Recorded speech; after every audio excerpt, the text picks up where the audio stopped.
Beverly Hills, California. It was a little after midnight at the Vanity Fair Oscar party, and no one was about to get in Frances McDormand's way. A few hours earlier she had won her second Best Actress Oscar, and now she bobbed and weaved through a packed crowd, lifting a bucket of fried chicken above her head, going to destination unknown. That is, until she saw Timothy Chalamet, the 22-year-old star of Call Me By Your Name. She stopped hard, offered him a kiss and a piece of fried chicken. Mr. Chalamet, who spent the better part of the ceremony giggling, started giggling once more. Armie Hammer, his co-star, bow tie undone, came in to give Ms. McDormand a big hug. Then, materializing out of nowhere, came Christopher Walken. Ms. McDormand, who had misplaced her Oscar at the Governor's Ball earlier in the night, she found it by time she showed up here, had given a fiery speech about gender equality in Hollywood.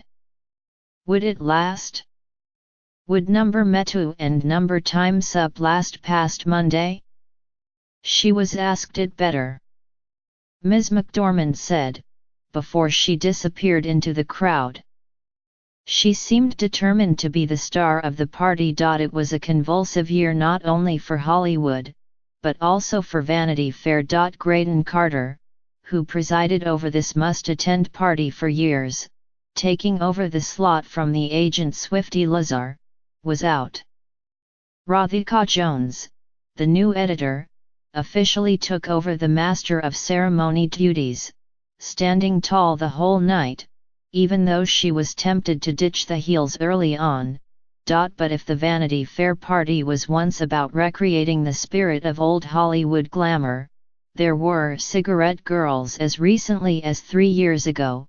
This was decidedly something else. Ladies and gentlemen, put your hands in the air, screamed a DJ a minute before midnight, an unimaginable declaration in the quieter, smoky, boys' club spirit of years past. Some things, however, don't change.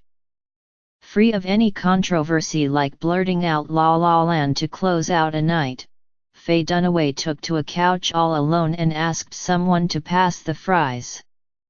There was Donald Glover speaking to Matt Bomer, and a bearded Drake a few feet away, and Salma Hayek grabbing an In-N-Out burger. And there was a conga line heading toward the exits that included Mary J. Blige, Sean Combs, and Naomi Campbell. The sports people were there: Lindsey Vonn, Kobe Bryant, along with the openly gay Olympians Gus Kenworthy and Adam Rippon. Mr. Rippon, in a harness-cum tuxedo, happily sat outdoors in the chilly 50-degree weather. And what of those cigarettes? Once freely available by the carton loads, they were now replaced by miniature no-smoking signs indoors. But at this party space, a custom-designed spot that connects the Wallace Annenberg Center for the Performing Arts with Beverly Hills City Hall, there was the unmistakable smell of marijuana. It's California, more than one person said. Recreational pot was legalized in the state this year. And at one point Ms. McDormand re-emerged, still the star of the party. Better this, she said, pointing to her Oscar, than one of these, pointing to the coveted wristband she used to get into the party. That was not the only thing she uttered that caused confusion. She had ended her Oscars acceptance speech by saying, "I have 2 words to leave with you tonight, ladies and gentlemen: inclusion rider." Among the people who had not checked Twitter throughout the night, there were questions. What did she say, inclusion rider or inclusion wider?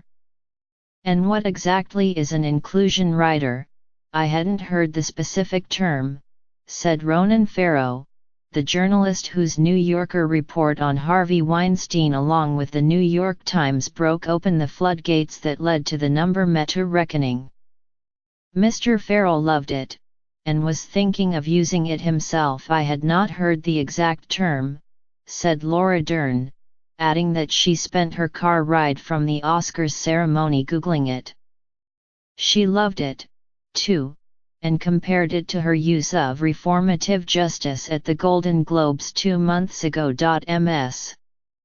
McDormand explained that she had learned of the term only recently, at a dinner on Friday, and decided it would make for a hell of a kicker to an Oscars acceptance speech. Her agent brought along the document in question.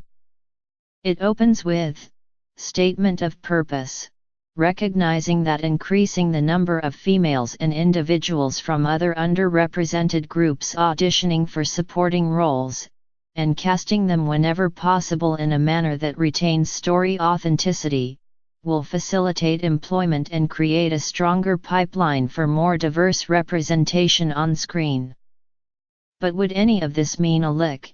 "It's changing," Ms. Dern said somewhat reluctantly, before adding that the fight had to keep going. Ms. Dern walked out, and so did Eddie Vedder, who sang the In Memoriam package earlier. Among some of the people leaving, there was talk of a Jay-Z and Beyoncé party at the Chateau Marmont.